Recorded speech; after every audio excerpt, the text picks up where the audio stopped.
The Two Ways of Being in the World of Quantum, Fermions to Boson and Back, by Dr. Nayana Shah, who is a research scientist at Washington University in St. Louis. Dr. Shah will explore how quantum laws define the universe's two fundamental particle types, bosons and fermions. In the lead up to the 2025 International Year of Quantum Science and Technology, Dr. Shah will discuss her research on transforming fermions into bosons, offering insights into the emergent properties of strongly interacting quantum matter.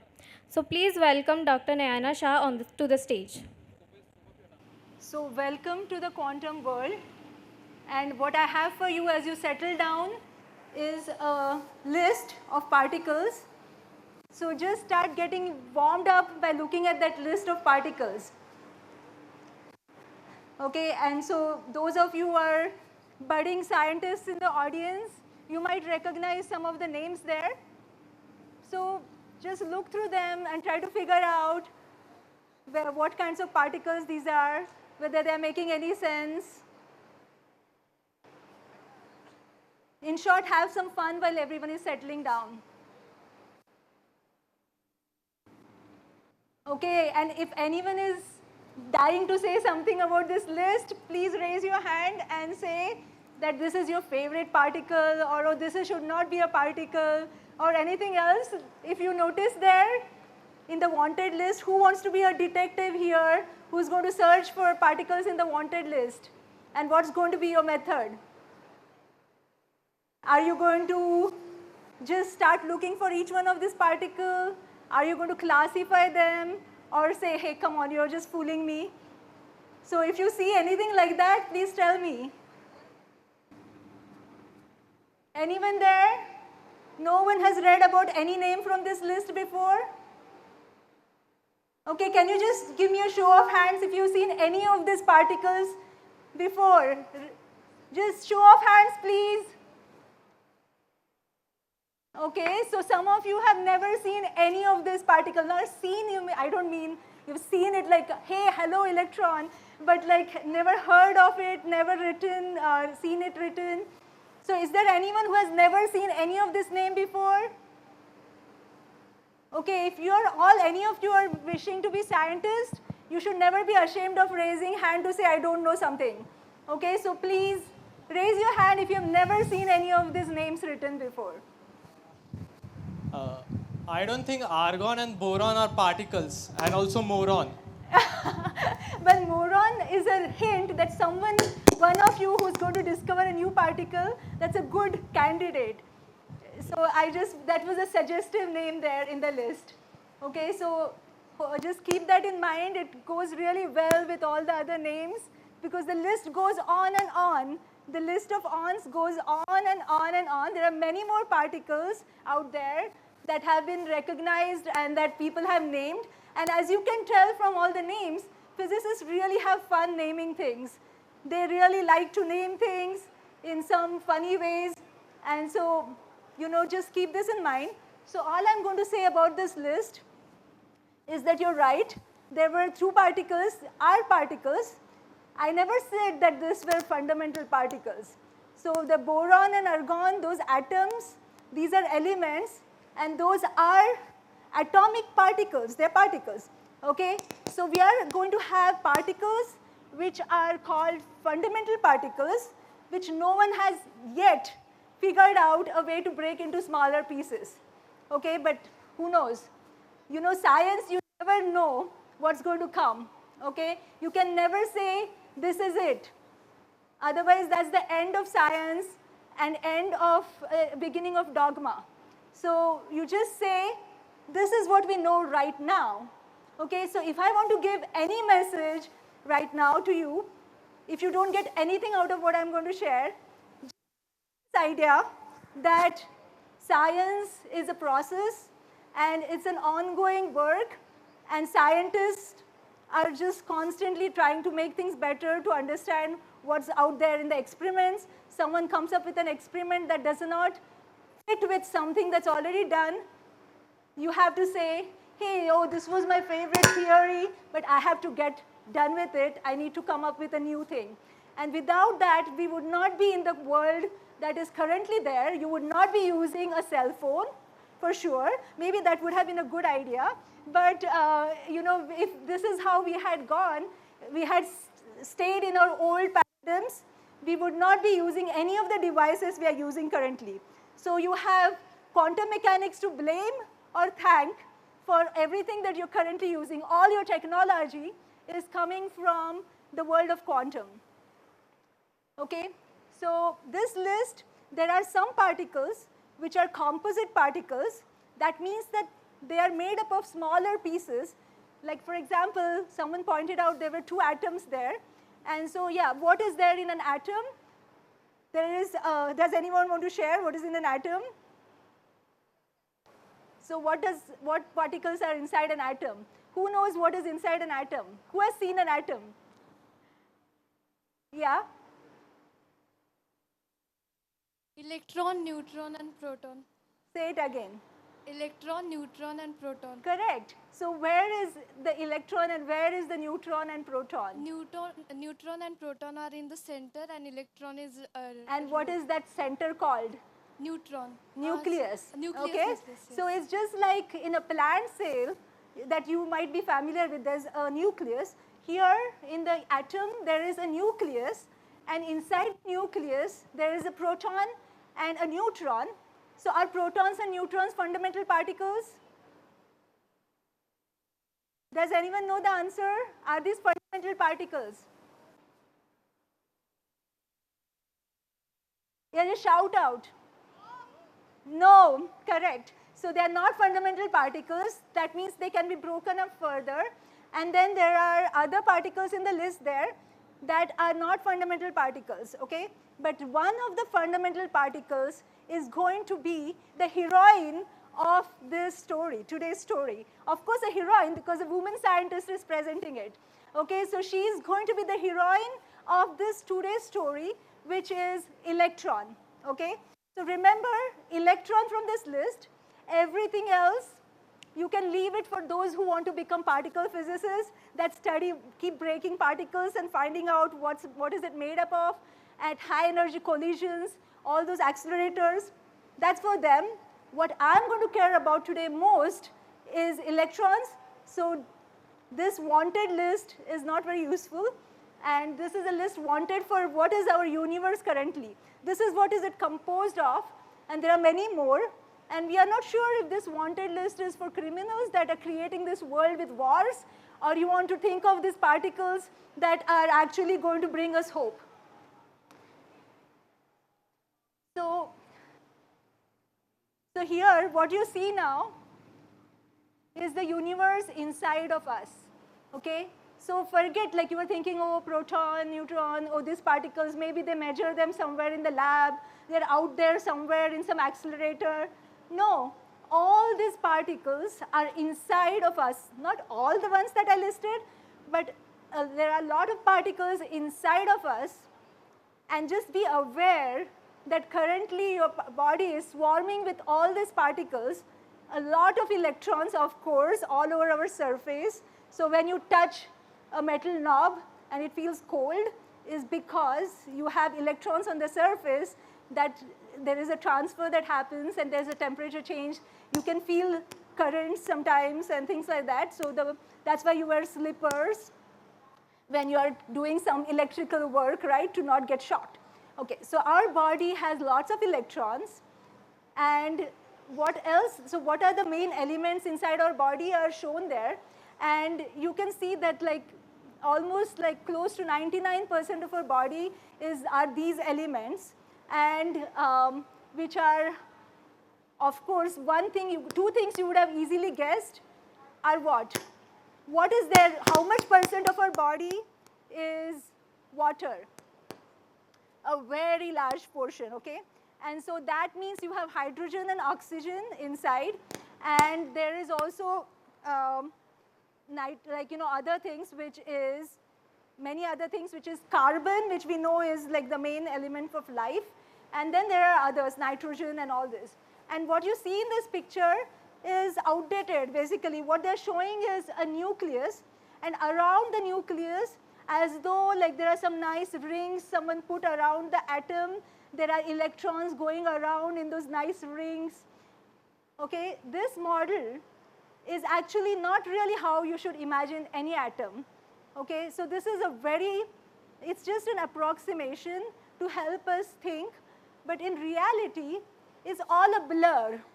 Okay, it's not like you really have this nice little electrons going around the way our Earth goes around the sun, and like the way we think about it. This is not how you should think about this.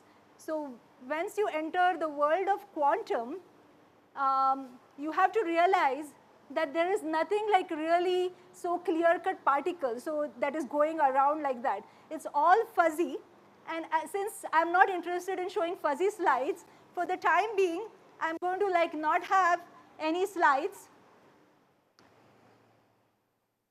for you there, and I'm just going to talk to you about quantum mechanics for some time, okay? Because I'm not at all interested in showing fuzzy balls on the screen, okay? So if you want to talk about quantum, you have to say bye-bye to these slides and try to get into your imagination and really start imagining and feeling the world of quantum, okay? So because if you see pictures, it's very hard to represent anything quantum in pictures because it's totally counterintuitive. Is nothing like what we see around us. And so it's better to just start getting into the mode of imagining things, okay? And the imagination, of course, will be guided with what we have found so far in science. And so one thing we already know now is like there are atoms and there are electrons. And so do the classical laws of nature explain these? The answer is no. You cannot explain all those things the way you would explain planets moving around the sun, okay? And so what you need to do is, it was not like someone woke up one day and said, hey, I don't really like the classical world. Let me just imagine a world of quantum and get rid of all these classical ideas. What you have to realize is that science, it happens many times, step by step, and there's something small that someone finds is not matching with the experiment, and then they realize, oh, what can I do to develop a theory that explains the experiment? And the same way, there were lots of questions in the 19th century. So for example, one of the initial questions where there was like, physicists were sitting like this, not knowing what to do. All the big names that you know, they were like, oh no, I have no idea what is going on. I don't have a theory for it. Even Einstein was struggling. So basically, the thing is, it was completely different than what we had imagined. So one example is Planck's law.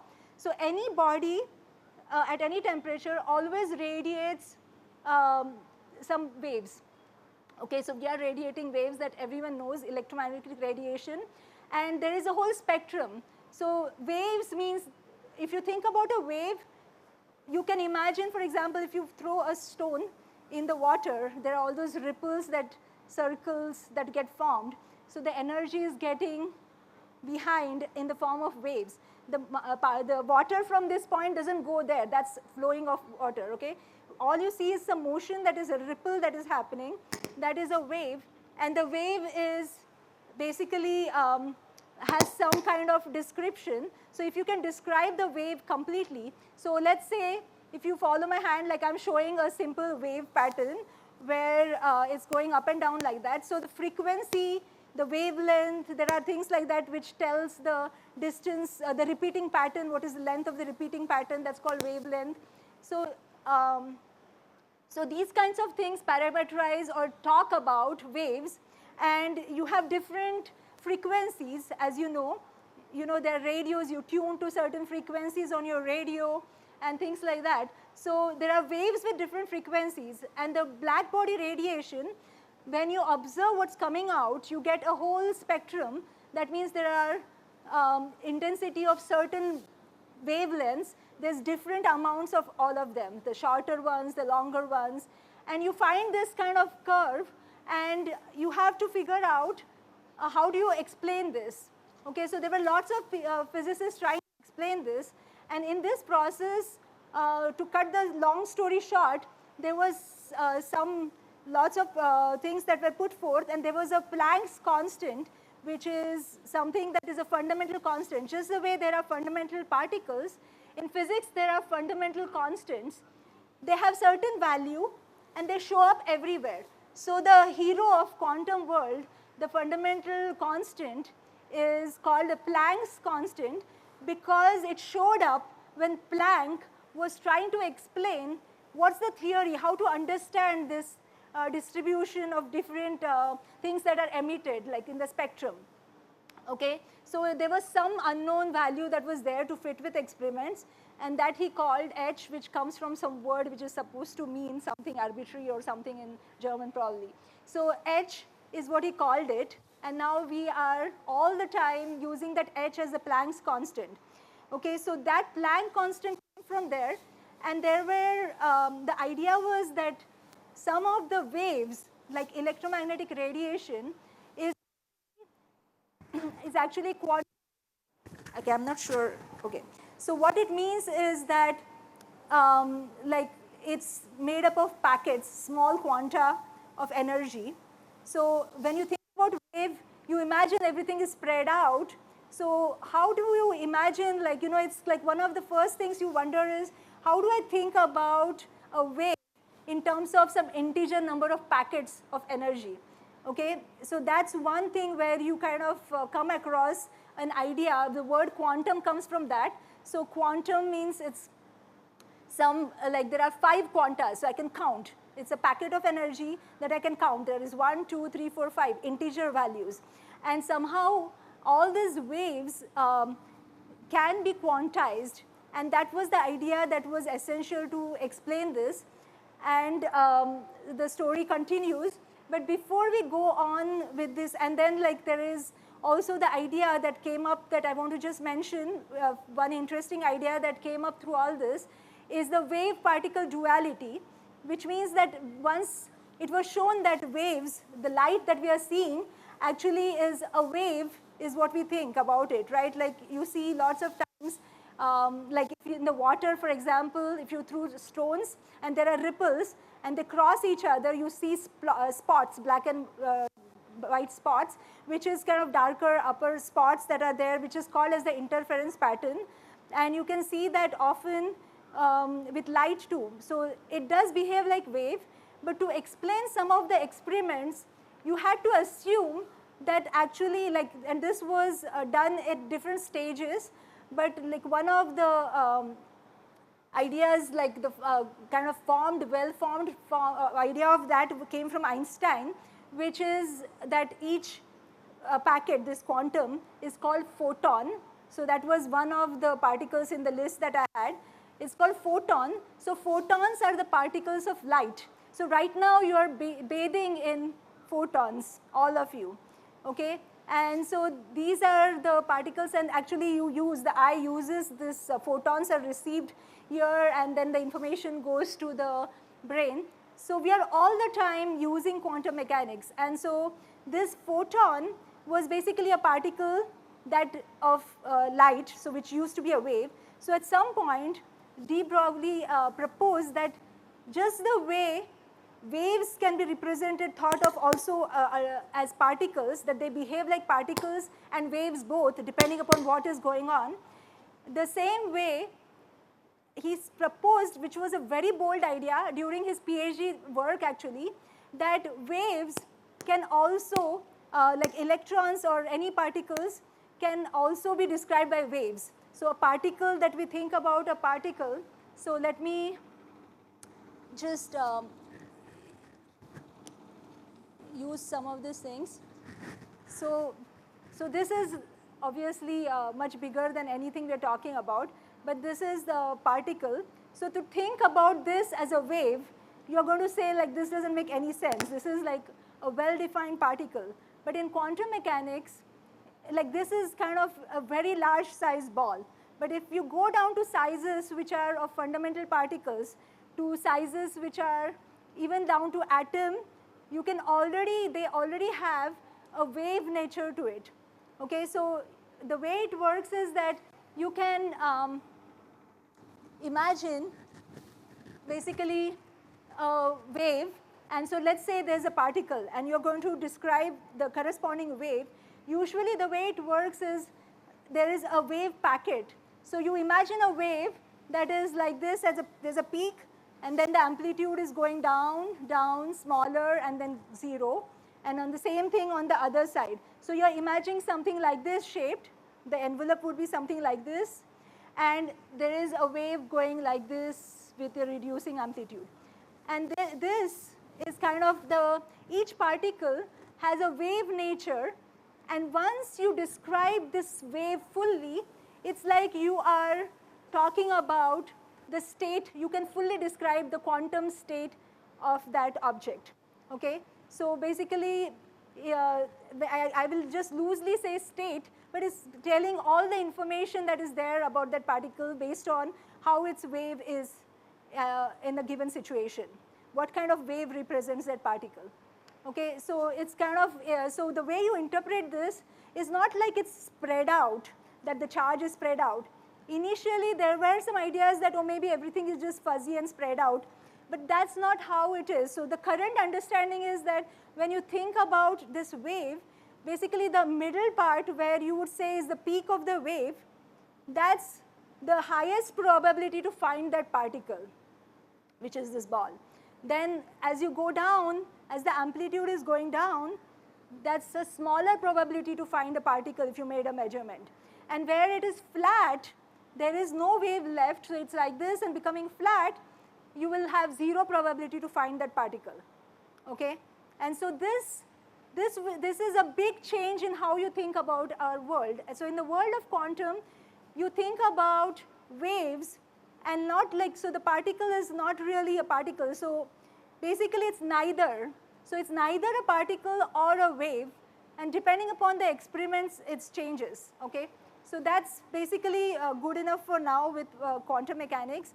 And what we are going to think about now is that, so what we are going to do now is just take a pause and come back to this human body that was there and think about this human body bringing the hands together like this. This is something that everyone recognizes in India. So let's imagine this human body is me. I'm just doing namaste. Okay? So now a question I have for the audience. Why does the namaste stop here? Why don't my hands pass through each other and go further? So the question is, can matter occupy the same space, two pieces of matter, can they occupy the same space at the same time? Think about it. Have you thought about it? Or you just do namaste without thinking that, oh, I'm not able to go further? So the question is it possible? Yeah. No. It's not possible, right? Only in like ghost movies, things pass through walls and everything. But in real life, the answer is that matter cannot occupy the same space at the same time, right? Everyone agrees? Or someone knows how to do this? And the question will be, of course, why is that, right? Like you might think, I just told you there are electrons on my surface of my hand.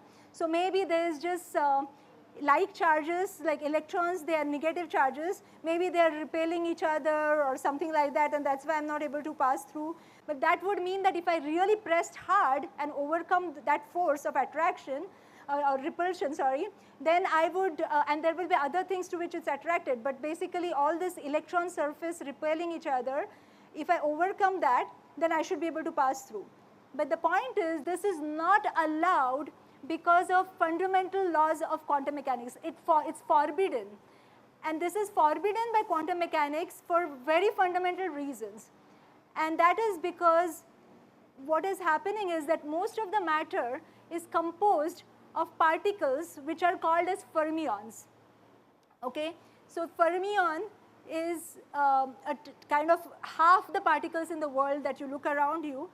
All of the material objects are actually composed of particles that are called fermions.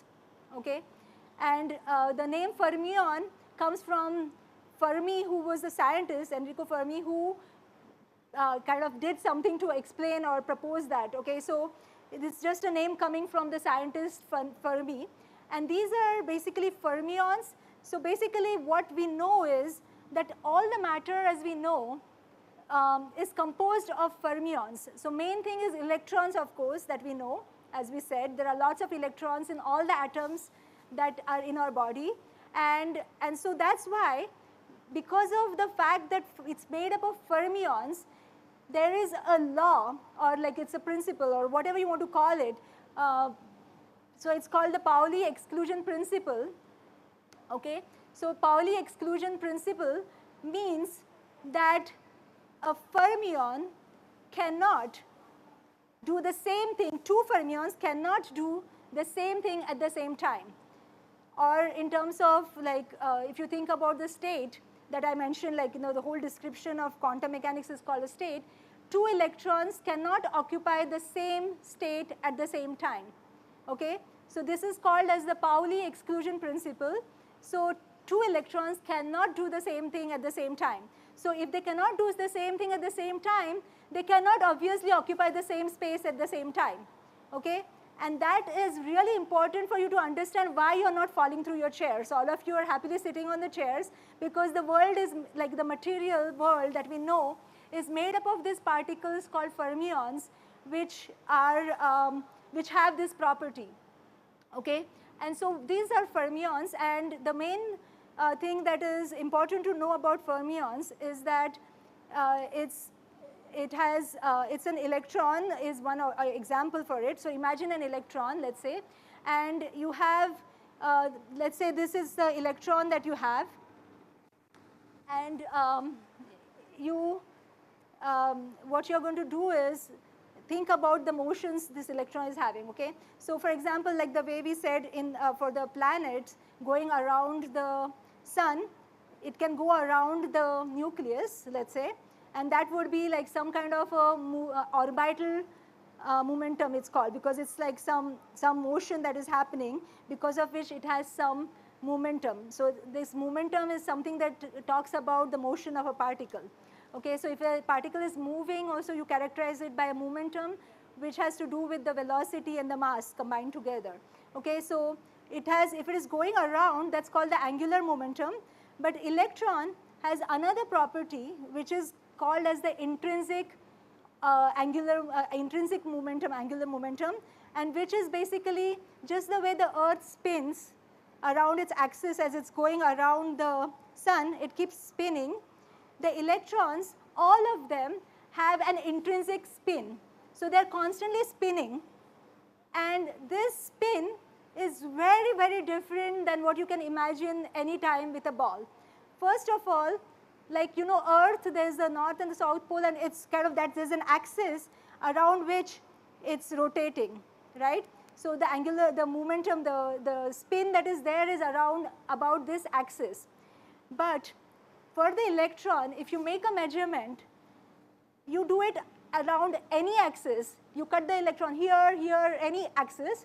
Whenever you do this measurement, it is always going to have the same spin. So for the Earth, if you did it around the axis going through the equator, it won't work. There's no spin. The spin is around one axis. So the electron is very strange. It basically, any axis that you measure the spin with, it's always going to have a spin. And the value of the spin is half. Okay? So it's either half, the spin is always, for the electron is always half. So it can be either going in this direction, which is positive half, and if it is going in the anti-clockwise direction, it's a negative half.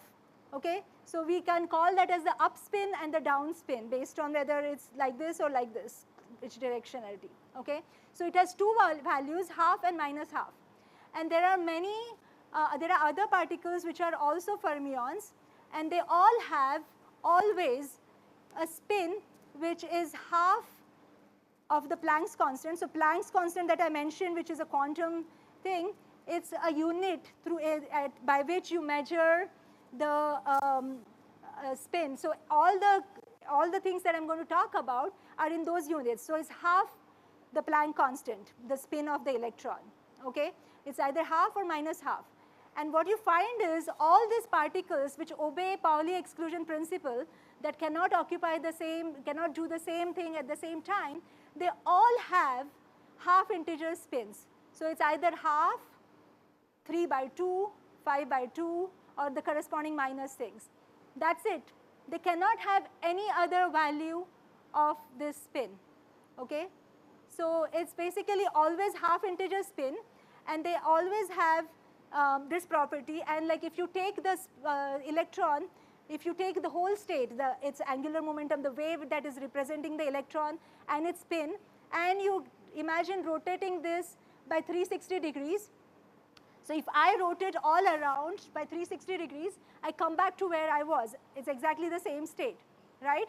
But with the electron, if you do this, when it comes back with a 360 degree rotation, it acquires, its state acquires a minus sign, okay?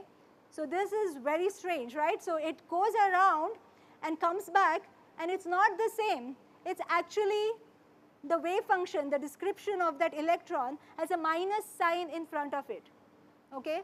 So if you had ever doubted the power of one minus sign, remember a minus sign is responsible for us not falling through the chairs, okay? So this is essential thing about the electron. And basically when you exchange this, the things, like if you take two particles, these are called indistinguishable particles because quantum mechanically there is the concept of something that you cannot distinguish. Like this I could label, and then I'll know which one I kept here, right? Like I might do, and I show you, and then like you can come back and say, oh, okay, I had, but in quantum mechanics, particles are indistinguishable. And so basically if you exchange these two particles, the state, I mean, is the same. But when you do this for electrons, when you do this interchange, there is a minus sign that you get in front, okay? And so basically this minus sign is at the heart of the fermion behavior, okay? And so now if you move on further, you're going to ask, like, is that it? Like the world is made up of fermions. Now I understand why it cannot occupy the same space and everything. But you can also have other particles which are actually there, which are called bosons, which are named after the scientist Satyendra Nath Bose, SN Bose, who is from India, who is not alive anymore, but we are actually celebrating 100 years of an important paper that he wrote, which actually is what described these other types of particles. So remember I told you about Planck's law. So no one was able to explain what is the explanation for all this radiation, this curve that you get for the spectrum. And he came up with a completely novel idea of how to count states. So his paper was all about counting states. So for example, if you take, where is my, if you take like, let's say I'm going to, oh, I lost the, it's okay. So basically, if you have, this is the head and this is the tail. And now if you ask for configurations of heads and tails that are possible, I can have two heads up there, two tails, that's one more configuration. I can have one head and one tail. And then, is there any other missing? I can have this, right? So you would think there are 4 ways to organize the way you could get heads and tails if you flip 2 coins, right? But the point was he realized that there is, for indistinguishable particles, you don't have that situation. The state which is up this head and tail, this situation, and this situation, it cannot be distinguished at all. And so the counting collapses to only 3 states. So that completely changed the probability for getting 2 heads and 2 tails. And this is just a very simple illustration. Of course, his calculation was much more complex. He looked at the photons in the cavity and the quantized photons that are there, and from that he developed the theory. And in that case, those bosons are particles where all the the spins of all bosons have integer values. So instead of half, 3 by 2, 5 by 2, all the bosons have values which are 0, 1, 2, 3. You can go on, like they are like, very, you cannot keep going on, but you can, you can have pretty high numbers, but like the spins can be only integer values, and again it's like 0, plus 1, minus 1, all those minuses are also allowed. And so bosons have integer spins, fermions have half integer spins, okay? And bosons, the amazing thing about bosons is that they can actually occupy the same space at the same time. So remember I told you fermions cannot do that. So bosons don't care. They can be exactly doing the same thing at the same time. And photons are actually examples of bosons, okay? So as a result of that, you have a laser where you have this really powerful beam laser that you have there. All the photons are doing exactly the same thing at the same time, and that's why you get this beam of laser pointer, okay?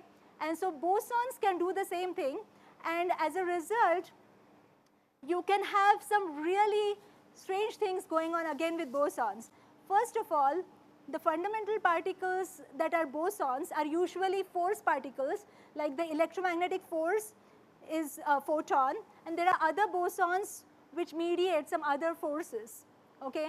And so those are usually that, but remember I had this list and we said there were composite particles also, and so the composite particles, the way it works is if you have, you count all the half spins of all the objects that are there. So protons and neutrons and electrons, they all have half integer spins, and so you start adding up those, and when you have an atom, if you add up and it adds up to be a half integer, that atom is a fermion, and if it adds up to be an integer, it's a boson, okay? So the atoms can also be fermions and bosons, but usually, like, in a solid, the atoms are just sitting far away from each other. They never really get to kind of overlap and be on top of each other. But there are things, experiments that were proposed, and that was basically inspired by Bose's idea of Bose statistics with photons. Actually, let me just, I don't really have much time, but let me just show you. These were the letters that I want to just show. So Bose basically wrote a letter to Einstein because he was not able to publish his paper, okay? So this was, the left-hand side is the letter that Bose wrote to Einstein, and he said that like he was not able to publish the paper, and he told him about his idea. And you can see, like, I don't have time to go, but you can find this anywhere. But he wrote a very humble letter, and he said that he had translated some of Einstein's papers, and he had gotten in touch with him, but otherwise he doesn't know that. But he actually got in touch and tried to tell him that I have this idea. And Einstein translated his paper and published it in German. And based on Bose's idea, Einstein took it further, and he said the same thing that holds for these particles, photons that he used, can be applied to atoms. And he realized that atoms, if you cool down atoms to very, very low temperatures, and they are at a density which is high enough that they can actually start overlapping with each other, then what you can get is something that is called as the Bose-Einstein condensation. That means that, so on the left-hand side, when you see, these are atoms, and they're kind of, you can see them separately, they're occupying some states. Then as you start cooling more and more, they start having only few states, because I told you bosons can occupy as many bosons they want, they can go in the same quantum state. So the lowest energy that you have, they can all go and sit in it, okay? So as you start lowering, you start seeing that they're kind of the waves. You can imagine these waves of bosons, they're overlapping, okay?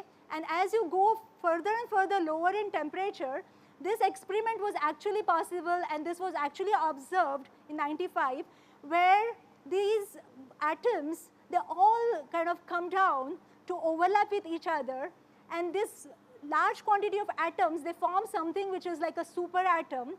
It's like just one big wave, which is like a macroscopic manifestation of quantum mechanics. So this is like really amazing that you can actually get this with atoms. And these are bosons. And I talked about fermions, and I wanted to make sure you get something out of it, so I didn't go straight into my research, but I'll tell you that in one line.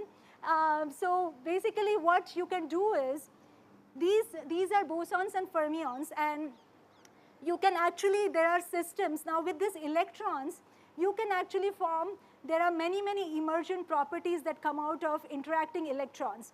And that's the kind of things that I study. Like electrons, when you have a large number of them, and they satisfy Pauli exclusion principle, and they obey all the laws of quantum physics, and they are having this interaction between each other, the Coulomb repulsion that is there. If you take this large number of electrons and you want to kind of explain what happens to that, like how do you get magnets, how do you get superconductors, how all these phases emerge out of this collection of particles, that's what I try to study. And in one of the recent years, what the research I have done is that basically studying this is a nightmare, in short. So because it's a very, very large number of electrons that you are studying, obeying all these laws, and it's very hard to mathematically solve these problems when there are strong interactions between the electrons, okay? So people are trying to always come up with some methods to be able to get some insights. So theoretical physicists are often like trying to come up with techniques, how can they try to solve this problem? And one of the methods actually involves taking fermions and transforming them into bosons.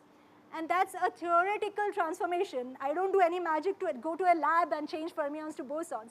So what happens is basically the fermions that you're trying to explain, and they're strongly interacting, you can do a mathematical transformation to change fermions into bosons.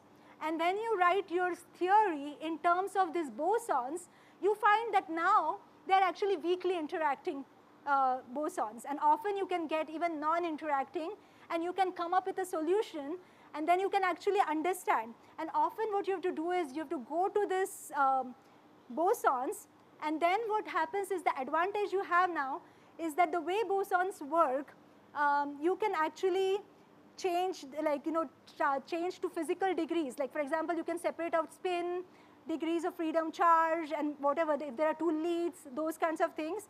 And you can reorganize your bosons mathematically into physical sectors that are the important sectors.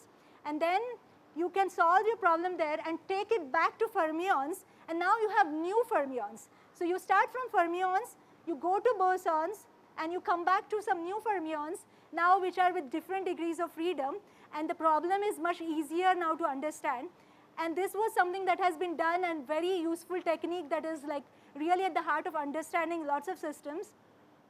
And what we found out was that the way this technique was done, there were some consistency problems, and I was going to show you this, but I don't have time. So if anyone is interested, I can show you what exactly goes wrong. If there's any curiosity there, you can meet me afterwards. And then we proposed a new formalism, and this is how science works. And you keep moving, like, you find something doesn't work, and you don't get attached to it. You move on, and you say, this is not how I want. And so I'm not going to show all this, but there are like basically some diagrams that you can write that start violating symmetries, and you solve the problem. And like basically the way the ecosystem of our field works is that there are theorists and experimentalists, and they're both kind of doing their things. You can see on the slide what are the theorists doing. They're often explaining experiments, they're proposing experiments, and the experimentalists then try to actually, like sometimes they can now, there are systems where you can actually try to make systems which are like models of the theory models, and then you can kind of, there's a constant give and take going on between theorists and experimentalists. And so I'm a theorist there, I interact quite a bit, I have interacted with a lot of experimentalists, and you can then try to use these techniques to understand things. So I just want to kind of conclude pretty quickly. So just this is this 100 years of Bose, and I attended a big meeting which was in Kolkata, because that's where he was from, about the Bose centenary. And there are amazing stories I learned about him as a human being. And we are now, it's going to be 100 years of quantum mechanics. Right now, 2025 is exactly 100 years. And United Nations has declared this as the year of quantum, so the quantum science and technology year.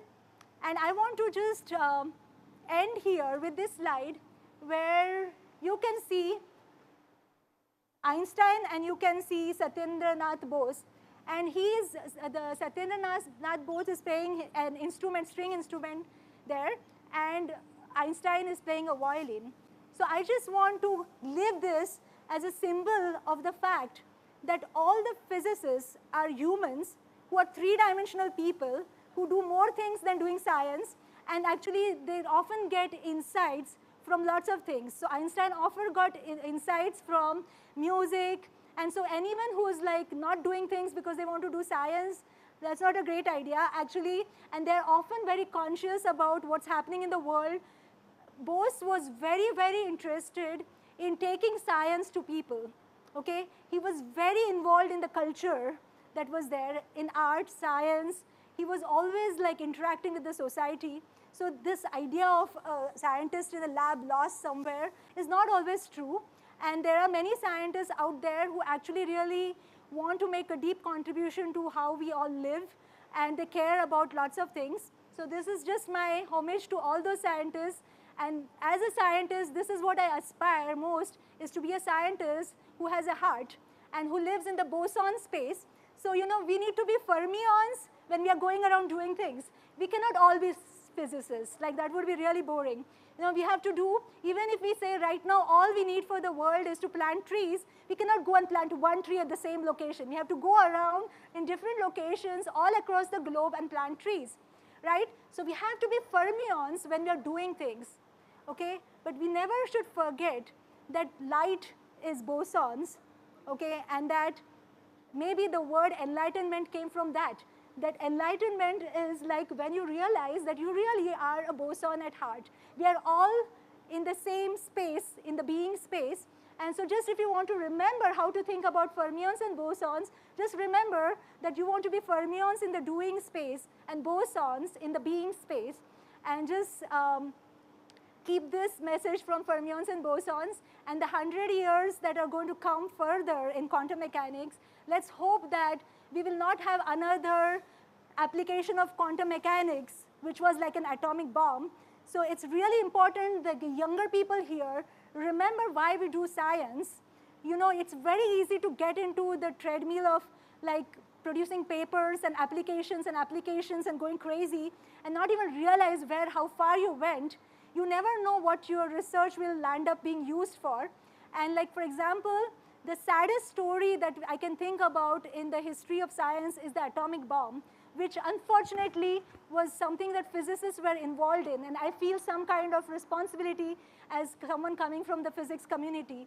And I just want to say to all the young people out there, if you're going to do science, please remember why you're doing science and not just go behind technology. So now is the quantum computing and quantum cryptography and all that. If you're interested in any discussion that is going to follow about what are the current things that are going on, what are the unsolved problems, where are we going, stay back here, because I'm soon going to be in a panel discussion that will kind of follow through with what I've just discussed with you. So we are going to discuss some unsolved problems in physics, and I'll try to say some things about quantum mechanics. Thank you very much for being here, and please remember my message.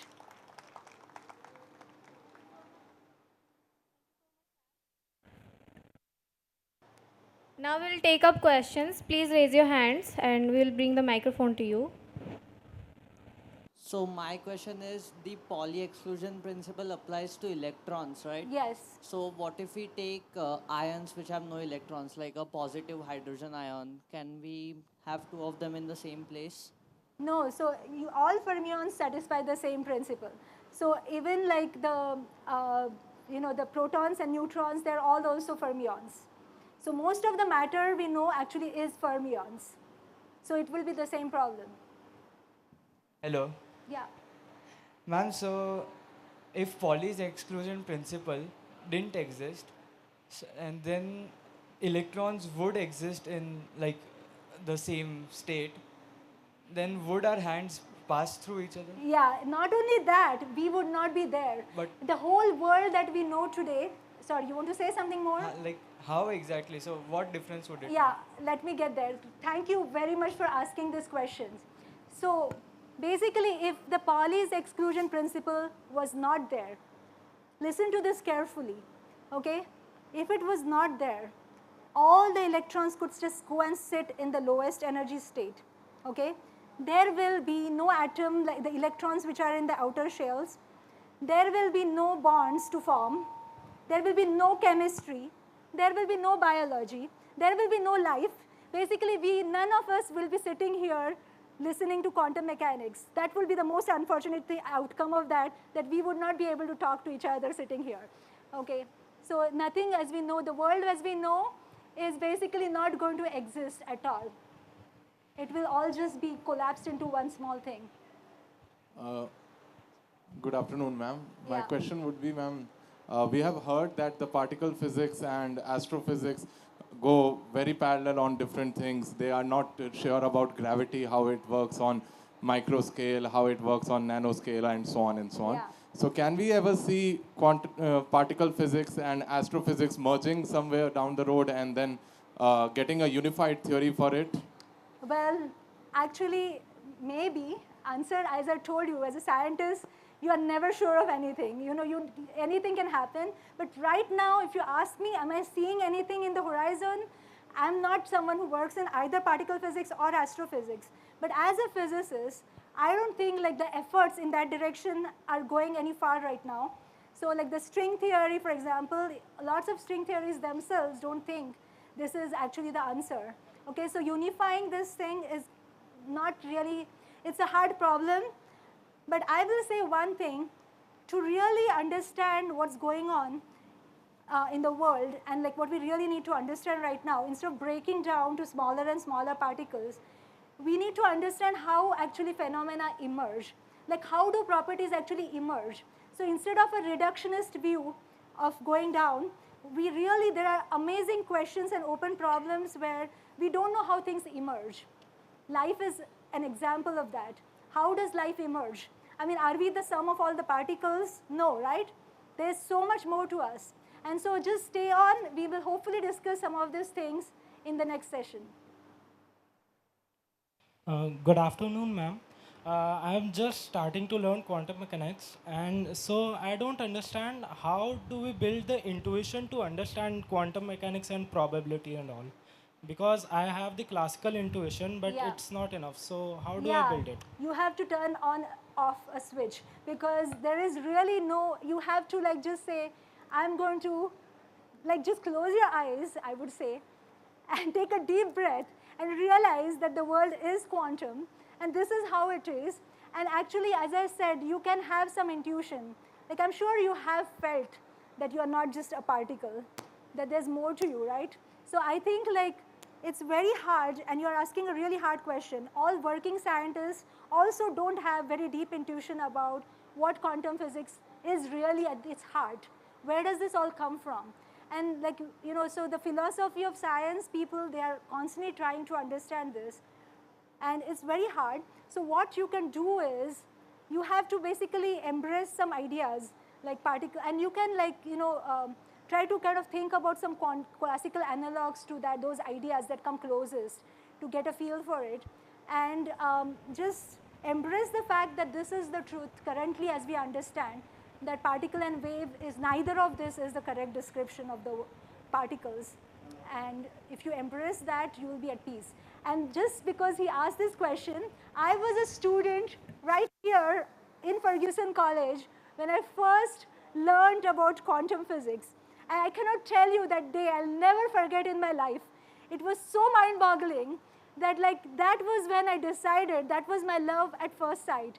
I have to do physics. When I heard about particle wave duality here, I just couldn't believe this. And like, you know, I just said, I have to continue doing physics. So yes, it is an amazing thing. So just approach it with wonder. Thank you so much, ma'am, and thank you, audience, for the questions. I want to share that we have a QR code on the screen. Can you all please scan the QR code and share your feedbacks, please? Thank you.